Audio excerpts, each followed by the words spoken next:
साक्षी Delhi news. आज आम जनता, चाहे वो किसी धर्म की हो, भारतवर्ष के जो लोग भी निवासी हैं, उनके पास मैं अपने दर्द को पेश करना चाहता हूं कि आज इस मुल्क में क्या हो रहा है। मुझे याद है कि हम बचपन में जब गांव में रहते थे तो मेरे गांव के पास एक मेला लगता है जिसका संटरवा का मेला बोलते हैं। पूरे साल हम इंतज़ार करते थे कि संटरवा का मेला कब लगेगा, और वहाँ मेला लगेगा तो वहाँ रामलीला होगा। राम लक्ष्मण की जो लीला दिखाई जाती है, जो एक ड्रामा होता है वहाँ पे, उसको देखने का कितना शौक़ रहता था। पूरे साल इंतज़ार करते थे और हम लोग जाकर बहुत वहाँ लुत्फ़ उठाते थे रामलीला में। कोई भी त्यौहार हो, चाहे दिवाली हो, दिवाली में हम लोग इंतज़ार करते थे कि दिवाली आएगी तो दुकानों पर अच्छी अच्छी किस्म की मिठाइयाँ मिलेंगी। हम जाके मिठाइयाँ खरीदते थे, खाते थे और लोगों को खिलाते थे।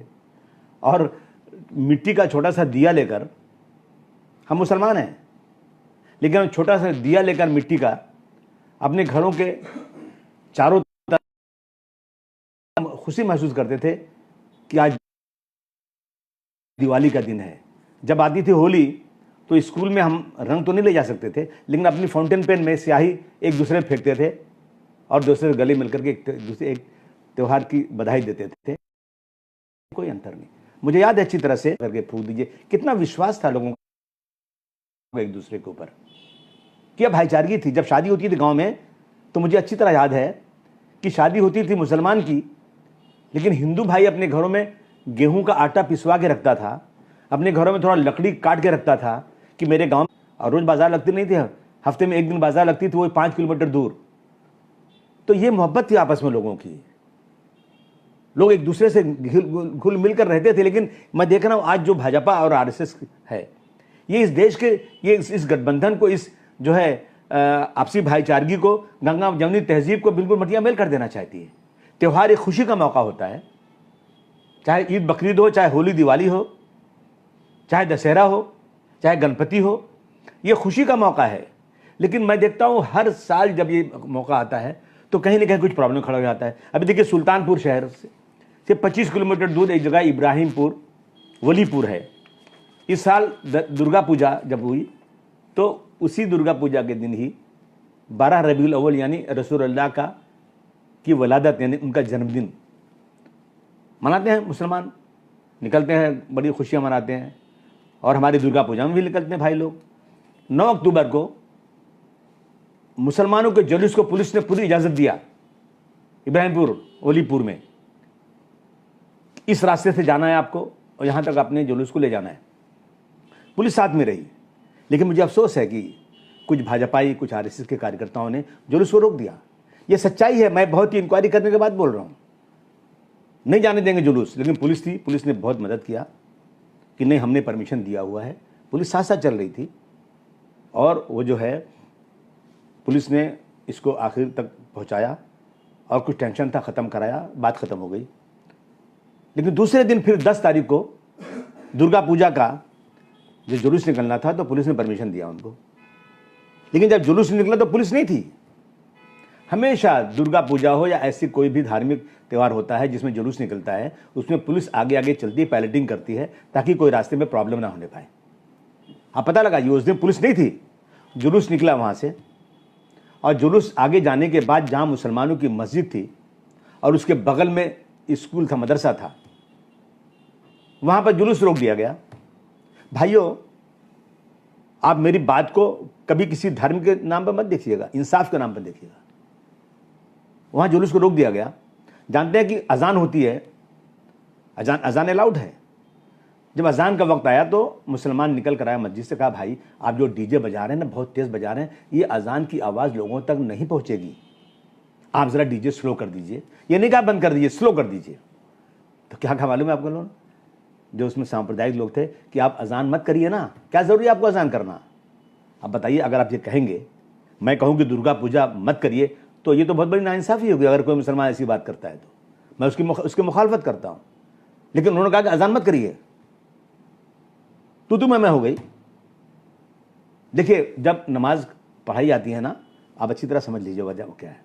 एक इमाम होता है जो आगे रहता है, वो और इमाम जोर से नमाज पढ़ता है, तो जितने पीछे नमाज पढ़ने वाले हैं ना, वो हाथ बांध के पीछे खड़े रहते हैं। जब वो अल्लाह अकबर कहता है ना तो हाथ उठाते हैं, जब अल्लाह अकबर कहता है ना तो वो जो सजदे में जाते हैं, रुकू करते हैं, और उन्हीं की आवाज़ पर पूरे पीछे नमाज पढ़ने वाले अपनी नमाज दोहराते हैं।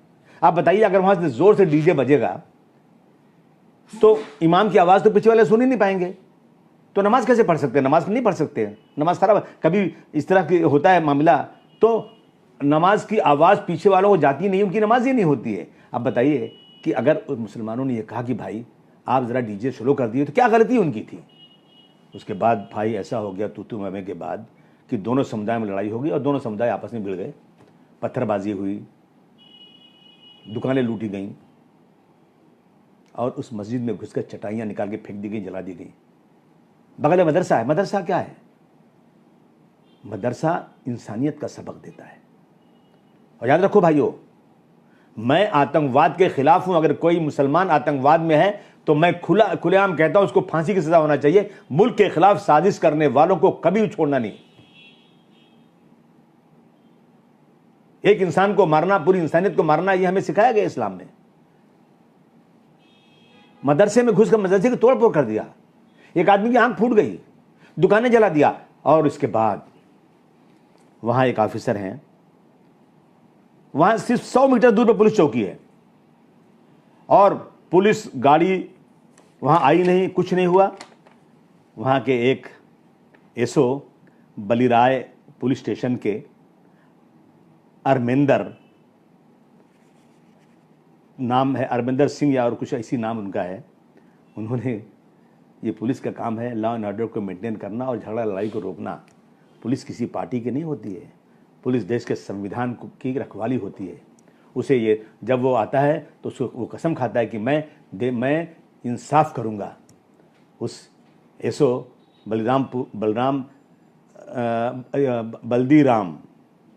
बल्दी राय शायद है पुलिस स्टेशन का नाम, एसो नाम थोड़ा शायद मुझे याद नहीं आ रहा। उन्होंने स्पीच किया माइक पर और कहा कि मैं चुन चुन कर लोग मारे जाएंगे, मुसलमानों को, और अब जो जिनके घर हैं इनके घरों को डिमोलिश किया जाएगा। एक पुलिस वाला जिसका काम लॉ एंड ऑर्डर को मेंटेन करना है, उसको लोगों को झगड़े लड़ाई से रोकना है, और वो पुलिस वाला कहता है कि एक एक को चुन चुन के मारेंगे और घर इनका सबका डिमोलिश कर देंगे। और क्या हुआ उसके बाद? 10-20 किलोमीटर तक जितने गांव थे ना, हर सब एक्टिव हो गए कि अब तो पुलिस हमारे साथ है, और चारों तरफ कुछ ना कुछ झगड़ा शुरू हो गया, लड़ाई शुरू हो गई।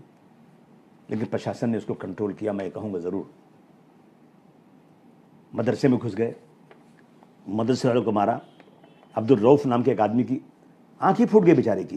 कितने लोग घायल हो गए इसमें। भाइयों, अगर ये इस मुल्क में होगा तो किसका विश्वास होगा कानून के ऊपर? कानून खत्म हो जाएगा देश के अंदर। हवेली झोपड़ी सबका मुकद्दर फूट जाएगा अगर ये साथ हम हिंदू और मुस्लिमों का छूट जाएगा। दुआ कीजिए कि हमें प्यार के रिश्ते रहे कायम, रिश्ते टूट जाएंगे तो भारत टूट जाएगा। हम यही रोजी रोटी कमाते हैं, और सरकारों की जिम्मेदारी होती है जो समाज का जो कमजोर तबका है उसको मदद करो। हम कमजोर तबके के हैं, मदद करने के बजाय पुलिस वाला कहता है कि चुन चुन के मारेंगे। उसके बाद लोगों ने कोशिश किया कि हम जाएं पुलिस के पास रिपोर्ट लिखाएं, नहीं जाने दिया गया। जो लोग गए उनको भगा दिया गया, और एफआईआर हुआ, उसमें सारे के सारे मुस्लिम बच्चे पकड़े गए।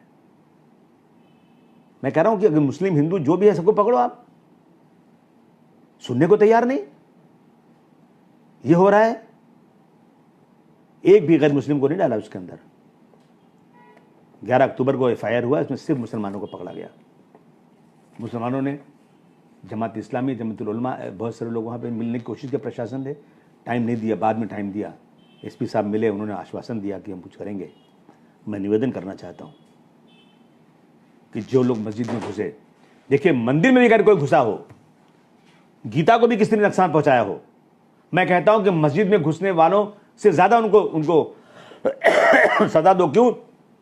कि इस्लाम में किसी मजहब के खिलाफ कार्रवाई करने के लिए इस्लाम ने बहुत सख्त ममानियत किया है। इस्लाम ने यह कहा है मुसलमानों से कि अगर तुम अपने पड़ोसी का ख्याल रखो, अगर तुम्हारे इलाके में कोई गैर मुस्लिम हो, कोई भी हो, अगर तुमने भरपेट खाना खा लिया, तुम अपनी इज्जत की ज़िंदगी गुजार रहे हो, तुमको ऊपर वाले ने इतनी दौलत दिया है कि तुम आलीशान ज़िंदगी गुजार सकते हो, लेकिन तुम्हारे पड़ोसी, तुम्हारा यानी पड़ोसी मतलब 40 घर आगे 40 पीछे, 40 दाएं 40 बाएं, अगर उसमें उनके पास खाने को नहीं है, तकलीफ है, और तुम आराम से ज़िंदगी गुजार रहे हो, तो तुम मुसलमान नहीं हो। ये मेरा मज़हब सिखाता है। मैं तो हमेशा मुसलमानों से अपील करता हूँ, अगर तुम रसूलुल्लाह को मानते हो तो रसूलुल्लाह के कहने को ही मानो। सच्चे मुसलमान हो तो रसूलुल्लाह के बताए हुए रास्ते पर चलो। और मैं आज गुजारिश करना चाहता हूँ तमाम मुसलमान को जो मेरी आवाज़ सुन रहे हैं, किसी से डर के नहीं, हम किसी से डरे क्यों? हम इस हिंदुस्तान में किसी की मेहरबानी पर नहीं रहते, चाहे मोदी जी हो, चाहे दुनिया का सबसे बड़ा ताकतवर आदमी हो, हम इस दुनिया में अल्लाह की मेहरबानी पर रहते हैं। और हम इस दुनिया के अंदर सब हर मज़हब के लोगों की इज्जत करना चाहते हैं। रसूलुल्लाह ने जो फरमाया है, मुसलमानों उसको अमल करो। तुम्हारा पड़ोसी अगर दुखी है तो उसके साथ शामिल, उसके दुख में शामिल हो जाओ। ईद, बकरीद, होली, दिवाली आए, सब मिल के गले मिल के मनाओ। मैं हमेशा कहता हूँ, मैंने पार्लियामेंट में, असेंबली में कहा है कि अगर यही झगड़ा इस तरह से चलता रहे तो आप एक कानून बना दीजिए, कोई भी सड़क पर अपना जुलूस लेके जाने ना पाए, चाहे मुसलमान हो, चाहे हिंदू हो, चाहे क्रिश्चियन हो, चाहे सिख हो, कोई भी। बस रोज झगड़ा अगर ऐसा होगा इस तरह से, तो आप बंद कर दीजिए ना, सबको एक एक मैदान दे दीजिए और उसका माइक जो है ना ऐसी तरफ लगा दीजिए जो दंता ना सुनने पाए। जो चाहिए कहिए आप। सड़क पर उतर करके खुशी मनाएंगे, त्यौहार में झगड़ा होगा तो फिर क्या होगा? बंद कर दिए जुलूस सड़कों पर जाना। मैं समझता हूं कि 90% अमन व अमान हो जाएगा। मैं हमेशा इस बात को कहता हूं कि देखिए, कोई भी व्यक्ति हो, किसी धर्म का हो, अगर वो किसी देवी देवता के बारे में, वो रसूलुल्लाह के बारे में, कुरान शरीफ के बारे में, गीता के बारे में, मजहबी किताबों के बारे में, डॉक्टर अंबेडकर साहब के बारे में, हमारे शिवाजी महाराज के बारे में, जो बड़ी हस्तियां हैं, नामचीन हस्तियां हैं, स्पीच एंड एक्सप्रेशन कानून का बहाना लेकर किसी के बारे में अपमानित कर दो, तो याद रखिए अगर आप इसको इंक्वायरी करेंगे, माइक्रोस्कोपिंग चेकिंग करेंगे, तो देश में जितने झगड़े हो रहे हैं ना, 95% इसीलिए हो रहे हैं किसी ने डॉक्टर अंबेडकर के बारे में गलत कर दिया, उनके पुतले पर चप्पल हार कर बना दिया, गोली चल गई, 5 लोग मार दिए गए, झगड़ा हो गया, जो है पुलिस स्टेशन में केस हो गया, लोग जेल चले गए। कहीं शिवाजी महाराज की माँ के नाम किसी ने नावल लिख दिया तो पूना में पूरी जो है लाइब्रेरी जला दी गई।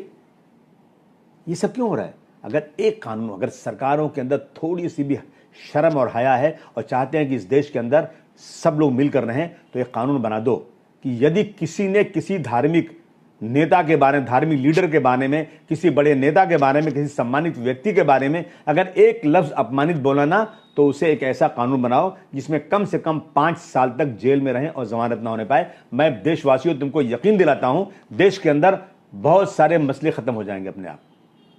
ये होना चाहिए।